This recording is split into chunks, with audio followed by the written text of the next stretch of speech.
9ই August RG Kar হাসপাতালে পড়ুয়া তরুণী চিকিৎসককে খুন এবং ধর্ষণের ঘটনার পর আজ 100 দিনেও বিচার অধরা।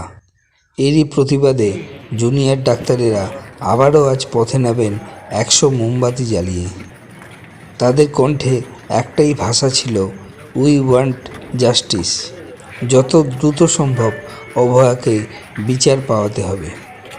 প্রসঙ্গত, এই ঘটনার তদন্ত করছে কেন্দ্রীয় গোয়েন্দা সংস্থা সিবিআই।